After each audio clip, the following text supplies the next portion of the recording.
کہ لوگوں کی رائے ہمارے بارے میں بدلتی رہتی، اور کل کو جب گولز اچیو ہو جائیں گے تو ریوارڈ بھی مجھے ہی ملے گا۔ ایک بادشاہ کو اعلیٰ نسل کے گھوڑے پالنے کا بڑا شوق تھا۔ اس کو معلوم ہوا کہ فلاں علاقے میں ایک شخص کے پاس اعلیٰ نسل کا گھوڑا موجود ہے۔ اس نے اپنے سپاہیوں کو اس آدمی کے گھر یہ پیغام دے کر بھیجا کہ تم اپنا گھوڑا مجھے بیچ دو اور مجھ سے منہ مانگی قیمت لے لو۔ لیکن اس شخص نے گھوڑا بیچنے سے انکار کر دیا اور یہ کہا کہ میں نے اس گھوڑے کو اپنے بیٹوں کی طرح پالا ہے اور کوئی شخص اپنے بیٹے کو کبھی نہیں بیچ سکتا۔ بادشاہ کے سپاہی واپس بادشاہ کے پاس چلے گئے، بادشاہ کو پیغام سنایا تو بادشاہ نے دوبارہ ان سپاہیوں کو گھوڑے کے مالک کے پاس بھیجا اور یہ آفر پیش کی کہ تم میری آدھی سلطنت لے لو۔ لیکن اس شخص نے گھوڑا بیچنے سے انکار کر دیا اور دوبارہ وہی پیغام دیا کہ میں نے اپنے گھوڑے کو اپنے بیٹوں کی طرح پالا ہے اور کوئی شخص اپنے بیٹے کو نہیں بیچ سکتا۔ وہ سپاہی واپس چلے گئے، وقت گزر گیا، اگلا دن آیا تو وہ شخص گھوڑے کا مالک استبل میں گیا تو کیا دیکھتا ہے کہ استبل میں گھوڑا موجود نہیں ہے۔ ڈھونڈنے پر پتہ چلا کہ وہ گھوڑا جنگل میں چلا گیا ہے۔ لوگوں کو جب یہ معلوم ہوا کہ اس شخص کا گھوڑا جس کو بادشاہ نے آدھی سلطنت تک دینے کی پیشکش کی تھی استبل سے نکل کر جنگل کی طرف چلا گیا ہے، تو وہ لوگ دوڑے ہوئے اس کے گھر آئے اور کہنے لگے کہ تم تو بڑے بدقسمت ہو کہ تمہیں آدھی سلطنت مل رہی تھی، تم نے نہیں دیا، اور اب دیکھو کہ اب تمہارا گھوڑا چلا گیا ہے، اب تمہارے ہاتھ کچھ بھی نہیں رہا۔ تو وہ شخص کہنے لگا کہ آپ لوگ اپنا کام کریں اور مجھے میرا کام کرنے دیں، جو ہوگا بہتر ہوگا۔ لوگ اپنے گھروں کو چل دیے۔ کچھ دنوں کے بعد وہ گھوڑا واپس جنگل سے گھر آیا اور آتے ہوئے اپنے ساتھ 12 اعلیٰ نسل کے گھوڑوں کو بھی لے آیا۔ لوگوں کو جب یہ پتہ چلا کہ وہ گھوڑا واپس آ گیا ہے اور اپنے ساتھ 12 اعلیٰ نسل کے گھوڑوں کو بھی لے کر آیا ہے، تو وہی لوگ جو پہلے اس کو بدقسمت کہنے کے لیے جوک در جوک آئے تھے دوبارہ آئے اور آ کر کہنے لگے تم تو بڑے خوش قسمت ہو، تمہارے تو وارے نیارے ہو گئے، تمہیں تو ایک کے بدلے میں 12 مل گئے، اب تو تم بادشاہ کی پوری سلطنت خرید سکتے ہو، تم تو بڑے خوش قسمت ہو۔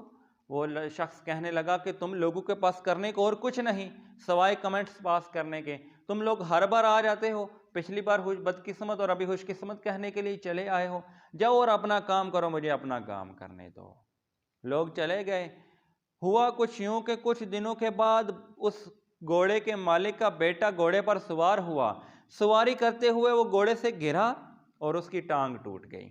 اب جب گاؤں والوں کو یہ پتہ چلا کہ اس شخص کا بیٹا گھوڑے سے گر کر ٹانگ ٹوٹ گئی ہے تو وہ دوبارہ چلے آئے اور آ کر کہنے لگے تم تو بڑے بدقسمت ہو، اگر یہ گھوڑا اس دن تم نے بادشاہ کو دے دیا ہوتا تو آج تمہارا بیٹا بچ جاتا، آج اس کی ٹانگ نہ ٹوٹتی۔ لیکن وہ شخص کہنے لگا کہ مجھے اپنا کام کرنے دو، تم لوگ جاؤ اور اپنا کام کرو۔ لوگ چلے گئے۔ کچھ دنوں کے بعد دوسرے ملک کے بادشاہ نے گھوڑے کے مالک والے ملک پر حملہ کر دیا اور فوجیں ماری جانے لگیں۔ جب بادشاہ نے دیکھا کہ ہماری فوج تو ختم ہو رہی ہے تو پھر بادشاہ نے یہ حکم نامہ جاری کیا کہ پورے ملک میں موجود جتنے بھی نوجوان لڑکے ہیں ان کو پکڑ کر جنگ میں لایا جائے اور زبردستی ان کے ہاتھوں میں تلواریں پکڑائی جائیں اور ان کا دشمن کا مقابلہ کرنے کے لیے جنگ میں بھیجا جائے۔ جب بادشاہ کے سپاہی پورے ملک سے نوجوان اکٹھے کرنے لگے تو پھر اس گاؤں میں بھی آئے جس گاؤں میں گھوڑا موجود تھا اور وہ لوگ موجود تھے جو بالکل ویلے تھے، ان کے گھروں میں آئے، ان کے بچوں کو پکڑا اور جنگ میں لے گئے۔ جب محلے والوں کو پتہ چلا کہ اس گھوڑے کے مالک کا بیٹا جس کی ٹانگ ٹوٹ چکی ہے اس کو سپاہی چھوڑ کر چلے گئے ہیں صرف اس وجہ سے کہ وہ کچھ کرنے کے قابل نہیں ہے، وہ جنگ کے قابل نہیں ہے، ان لوگوں نے سوچا کہ وہ تو بڑا خوش قسمت ہے، اس کے پاس اس کا بیٹا ہے، وہ اس کو دیکھتا ہے، اس کے سامنے وہ بیٹا کھاتا پیتا ہے۔ وہ لوگ پھر چلے آئے، آ کر کہنے لگے تم تو بڑے خوش قسمت ہو، تمہارا بیٹا تمہارے پاس ہے، ہمارے بیٹے ہم سے چھن گئے، بادشاہ کے لوگ ہم سے ہمارے بیٹے چھین کر چلے گئے، اب ہم ان کی شکلیں دیکھنے کو ترستے ہیں، تم اپنے بیٹے کو دیکھتے ہو، کھاتے ہوئے دیکھتے ہو، گھر میں بیٹھے ہوئے دیکھتے ہو، چل نہیں سکتا تو کیا، آنکھوں کے سامنے تو ہے۔ وہ شخص کہنے لگا کہ مجھے تم لوگوں کی سمجھ نہیں آتی، کبھی بدقسمت کہنے کے لیے آتے ہو، کبھی خوش قسمت کہنے کے لیے آتے ہو، پھر بدقسمت کہنے کے لیے آتے ہو، ابھی خوش قسمت کہنے کے لیے پھر چلے آئے ہو۔ تم لوگوں کے پاس کرنے کو کچھ نہیں کیا، جاؤ اور اپنا کام کرو۔ اس واقعے سے یہ پتہ چلا کہ لوگوں کی رائے ہمارے بارے میں بدلتی رہتی ہے۔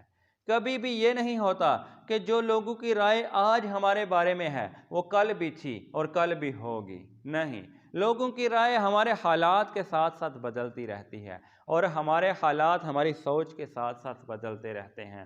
اگر ہم نے اپنی لائف میں کوئی گول سیٹ کر لیا ہے اور لوگ ہمارے بارے میں لیگ پولنگ کر رہے ہیں، ٹانگیں کھینچ رہے ہیں، لوگ ہماری کبھی مدد نہیں کریں گے۔ کیوں مدد کریں؟